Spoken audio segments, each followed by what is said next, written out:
Bismillahirrahmanirrahim. Sekarang saya buka. Saya nggak akan tunjukkan siapa orangnya, tapi itu tidak etis. Betul. Cukup saya dengan bersumpah demi Allah bahwa apa yang akan saya ucapkan ini hak benar. Allah. Kalau saya dusta, saya dilaknat oleh Allah. Siap dilaknat. Allah. Oke?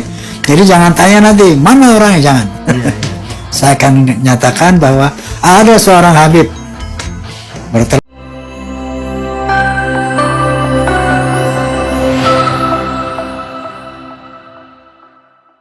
telepon kepada saya suatu hari. Ya. Ini kira belum 1 tahun ya, mungkin belum beberapa bulan ini. Baru beberapa bulan aja. Ketika kasus ini mulai muncul. Ya. Bang Haji, Assalamualaikum. Waalaikumsalam. Ente tuh habaib. Ente tuh Habib ini. Ente mesti datang ke Rabitoh, harus terima sertifikat. Saya dia bilang kalau nggak salah hari Senin ente ke sana Bang Haji. Yang bayarin sertifikatnya aneh, ente nggak usah bayar, aneh bayarin. Nah ini saya terpikir ya, kenapa di Ponorogo dihabibkan? Kenapa Imam Bonjol dihabibkan? Kenapa pahlawan-pahlawan Aceh dihabibkan? Itu dalam rangka mau mengklaim bahwa Indonesia dimerdekakan oleh para habaib. Ternyata saya pun mau dibaalikan. Masya Allah, saya berpikir, oh ternyata benar. Ada klaim-klaim Mbak Alawi tentang pahlawan-pahlawan nasional ini. Kira-kira siapa yang kira-kira tokoh masyarakat ya? Wah, ini mesti dibalikkan juga nih. Yang pengikutnya banyak kayak gitu ya. Wallahil azim, jangan tanya saya siapa orangnya, jangan.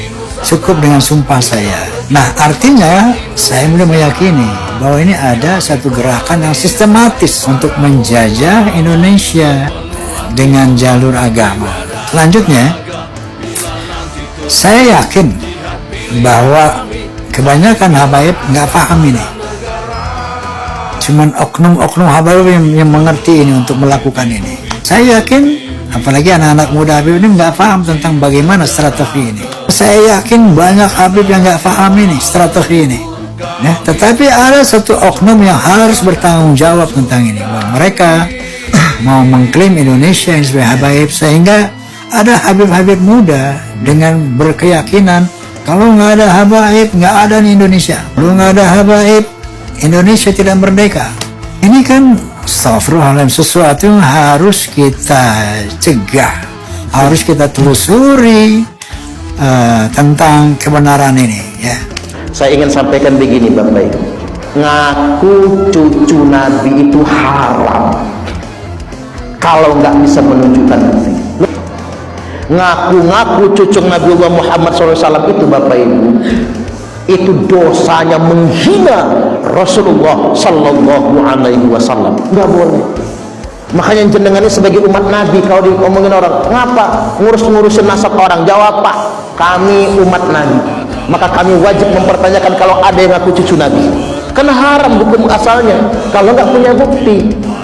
Kalau kata Al-Hafiz Ibnu Hajar Al-Haytami begini, ulama besar kita, ulama Ahlussunnah wal Jamaah, yang bagi likulli ahadin ayyakuna lahu ghiratun fi hadan nasabi syarif, hendaklah niscaya bagi setiap orang itu cemburu dengan nasab mulia keturunan Rasulullah Sallallahu Alaihi Wasallam, wa dhabatuhu hatta la yantasibu ilaihi Sallallahu Alaihi Wasallam ahadun illa bihaqqin.